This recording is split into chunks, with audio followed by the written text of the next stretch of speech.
téléspectateurs de Radio Télépixel, c'est un plaisir énorme pour moi de vous rejoindre encore une fois cette fin de semaine pour notre causerie hebdomadaire qui est facilitée.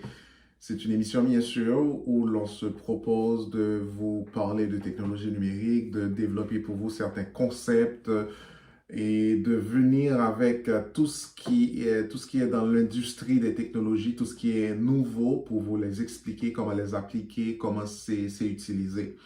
Et ce matin, avant de commencer, j'ai encore une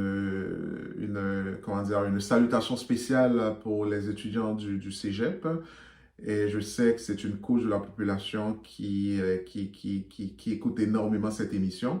Alors, encore une fois, je tiens à vous féliciter de nous avoir choisis pour vous informer. Et je dois aussi vous dire que si vous aimeriez que l'on traite des sujets particuliers pour vous, n'hésitez pas à nous contacter pour qu'on puisse le faire. Et le moyen de nous contacter, c'est par email, clément.calvaire@clémentcalvaire.com ou aussi par téléphone sur le 514-799-6087. Et nous ferons un plaisir de discuter et de débattre les sujets dont vous aimeriez que l'on aborde à travers cette émission. Et on ira chercher aussi les spécialistes dans le domaine pour les ramener sur cette plateforme, pour débattre avec eux, pour comprendre et puis essayer de percer l'univers du domaine que vous aimeriez effectivement que l'on aborde à travers cette émission. On est toujours en confinement, vous l'aurez compris, on est toujours de chez nous. On a hâte que ça se termine pour que l'on puisse rejoindre nos studios pour que l'on soit plus confortable techniquement pour vous présenter cette émission. Et aujourd'hui, on va vous parler d'une industrie en pleine extension, en pleine expansion, qui est la FinTech, finance et technologie.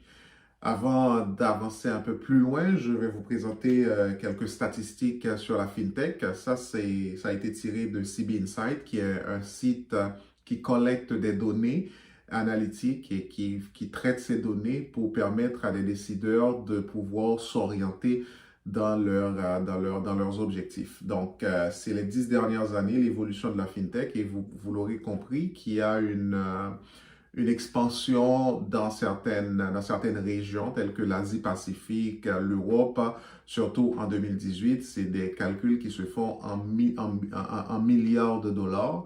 Et vous l'aurez remarqué au cours de l'année 2018, le nombre de deals qui ont été faits en rapport avec la FinTech en Asie-Pacifique et en Amérique surtout. Donc, comme je vous ai dit, c'est une technologie qui est en pleine expansion et il y a beaucoup de pays, beaucoup de startups qui commencent à rejoindre cette technologie.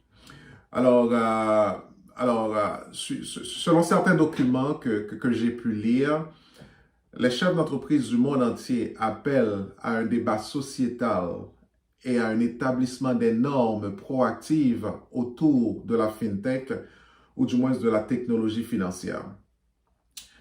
La question à se poser, c'est qu'est-ce que la FinTech exactement et pourquoi le secteur financier exige plus de clarté sur les règles et règlements régissant son évolution. Aujourd'hui, je vais vous parler de 5 points qui vous aideront à mieux comprendre cette industrie en pleine expansion, comme je dis tantôt, la FinTech, finance et technologie. Le premier point que je veux aborder avec vous, c'est qu'est-ce que la FinTech? La FinTech, c'est l'abréviation de la technologie financière. C'est une catégorie large qui fait référence à l'utilisation innovante de la technologie dans la conception et la prestation de services et des produits financiers. Voilà ce que c'est en général la FinTech comme définition. L'application des FinTech, je dois vous dire que ça touche à plusieurs secteurs d'activité. On a par exemple les prêts, les conseils, la gestion des placements et les paiements. De nombreuses entreprises de FinTech exploitent de nos jours les technologies mobiles, le big data et l'analyse supérieure pour adapter leurs produits aux divers segments de leur clientèle. Vous l'aurez sans doute imaginé que de nos jours, les banques constituent d'importants utilisateurs de ce qu'on appelle les technologies numériques. Par contre, la FinTech place la technologie au cœur de l'offre des services financiers, en modifiant fondamentalement la façon dont les entreprises interagissent avec leurs clients. Cette prolifération de la FinTech a eu un certain nombre d'impacts positifs pour la société, y compris une concurrence accrue, une réduction des prix payés par les clients et même un accès plus large aux services financiers parmi les personnes traditionnellement mal desservies. Et ce que l'on doit comprendre aussi, l'évolution de la FinTech, ça ne fait que commencer. On est au début de l'évolution de cette industrie qu'on appelle la FinTech. La deuxième question qu'on doit aborder, c'est qui évolue dans la FinTech? Qui est actif dans la FinTech? La réponse, les startups et les sociétés de financement traditionnelles sont actifs dans la FinTech. Ces startups ne ressemblent souvent pas à une banque ou à une compagnie d'assurance traditionnelle. Ces compagnies-là offrent généralement des solutions ciblées au lieu d'être des guichets uniques pour les besoins de services financiers à la clientèle. Beaucoup de ces entreprises sont basées dans des centres technologiques tels que San Francisco, Londres, New York, Tel Aviv, Singapour, Berlin, etc. Et ces entreprises-là s'appuient sur une main-d'œuvre composée de spécialités traditionnellement non financières, telles que les sciences informatiques, l'ingénierie et les technologies numériques. Parmi les exemples d'entreprises de FinTech, on peut prendre par exemple la TransferWise. TransferWise, c'est une compagnie britannique de transfert d'argent en ligne. Ça a été fondé en 2010 et suivant les dernières statistiques, ils ont en 2018 1900 employés. Autre compagnie dans le monde de la FinTech, c'est Lendoo. Lendoo, c'est une société de logiciels, un SaaS, ce qu'on appelle Software as a Software. C'est une compagnie qui a été fondée en 2011 et qui est basée à Singapour. Cette compagnie-là utilise des données non traditionnelles comprenant les médias sociaux et les enregistrements des smartphones afin de vérifier la stabilité financière des clients. Et une troisième entreprise de FinTech, c'est la Ripple. Alors, c'est plus une plateforme, je dirais. C'est un système de règlement brut en temps réel, ce qu'on appelle le Real-Time Gross Settlement System. C'est une plateforme d'échange d'argent, de currency exchange et d'envoi de fonds. Cette plateforme, c'est US-based technology et ça a été fondé en 2012. Laissez-moi vous dire que les banques traditionnelles, les assureurs et d'autres grandes institutions financières investissent de plus en plus dans la FinTech. Il faut dire que certains intègrent la FinTech dans leurs offres de produits et de services existantes, tandis que d'autres, ils investissent dans des startups FinTech pour mettre en place leur propre incubateur de FinTech. Dans un papier de la chaîne américaine CNBC, Consumer News Business Channel, ce papier a fait un genre de décompte pour voir quelles compagnies qui évoluent vraiment, qui ont beaucoup plus de parts de marché dans la FinTech. En fait, le portefeuille de FinTech, c'est Citigroup qui revient en tête, est le plus important de toutes les banques avec 13 startups soutenues de 2011 à 2015. En deuxième position vient Goldman Sachs. Goldman Sachs, c'est une banque d'investissement dont le siège social se situe dans le Financial District de Manhattan à New York, avec eux-mêmes 10 startups soutenues. Et la troisième, c'est la JP Morgan Chase, qui est un holding financier avec un startup, avec 5 startups représentant d'autres leaders dans le Wall Street, dans les salles de conseil finance. Autre question que l'on veut aborder ce matin, c'est comment la FinTech est-elle réglementée?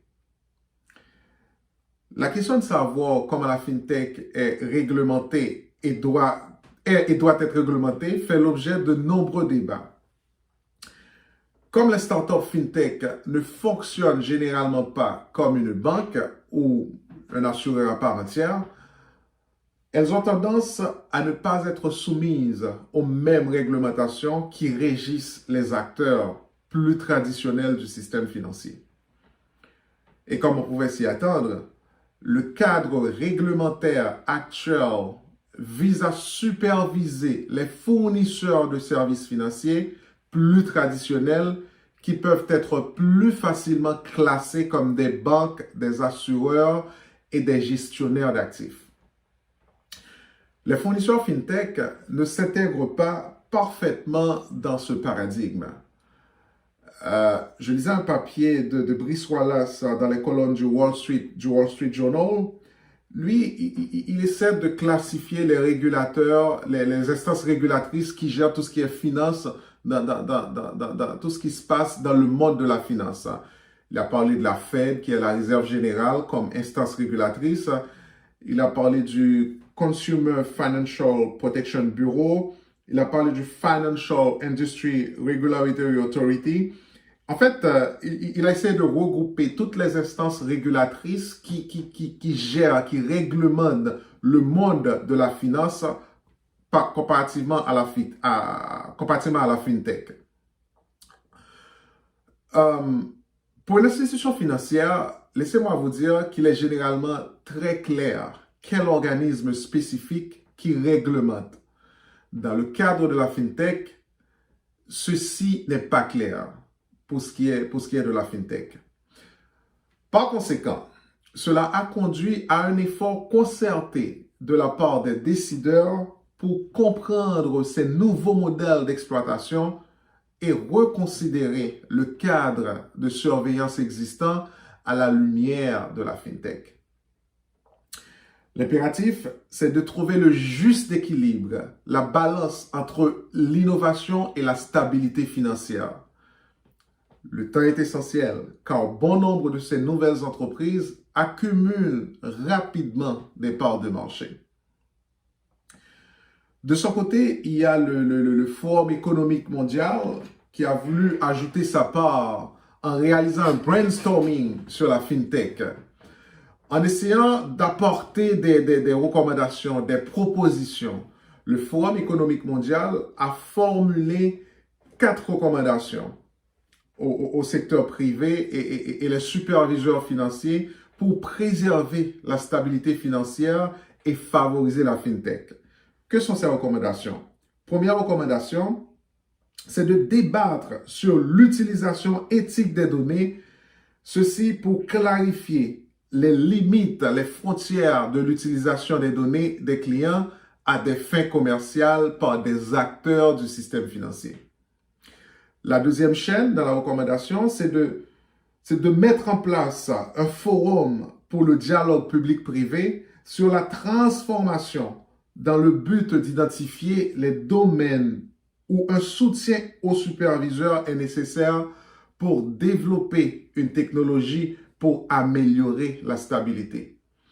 Et la troisième chaîne dans la proposition était d'établir de manière proactive des normes de l'industrie pour redéfinir et appliquer une approche de bonne conduite à la lumière des nouvelles innovations technologiques. Et la dernière proposition étant de surveiller et de comprendre l'innovation en FinTech de manière cohérente afin de s'assurer que les superviseurs nationaux sont bien équipés pour atténuer les risques découlant de la FinTech. Il faut dire que ces propositions ont été formulées sur la base d'une recherche d'une meilleure approche du rôle des services financiers dans la société. Le comité directeur ayant travaillé à formuler ces recommandations était composé des dirigeants de plusieurs grandes entreprises telles que le HSBC, le UBS, DTCC qui est la Chambre des compensations, Western Union, ainsi que de nombreux économistes, start-up, fintech et régulateurs. Fintech, réglementation, comment réglementer? La question à se poser, c'est à quoi devons-nous attendre, pouvons-nous nous attendre par rapport à tout ça, à partir de toutes ces recommandations? Alors, comme conclusion de ce brainstorming qui a été réalisé par le Forum économique mondial, alors, les participants disent espérer que ces recommandations bénéficieront de large soutien et qu'elles finissent par se traduire sur la forme de mesures concrètes de l'industrie et des politiques. Il faut dire que les mesures proposées font énormément de sens selon les personnes familières dans l'industrie de la FinTech. Par exemple, il y a l'économiste en chef de la Banque d'Angleterre qui a déclaré dans les colonnes du Financial Times que les recommandations du Forum économique mondial étaient très sensées. De notre côté, dans notre conversation, comment est-ce qu'on doit voir ça? Je dois vous dire que toute cette bonne volonté doit, à un moment donné, doit conduire vers des mesures concrètes. C'est vrai qu'on formule des recommandations, il faut qu'on se rende vers la concrétisation de toutes ces mesures. Le défi demeure de traduire ces recommandations en du concret. Pour cela, tous ceux et toutes celles, en termes de compagnies qui ont un intérêt dans la FinTech, doivent absolument faire leur part dans les jours, dans les mois, dans les semaines à venir pour que cette industrie puisse continuer à exploser comme c'est le cas.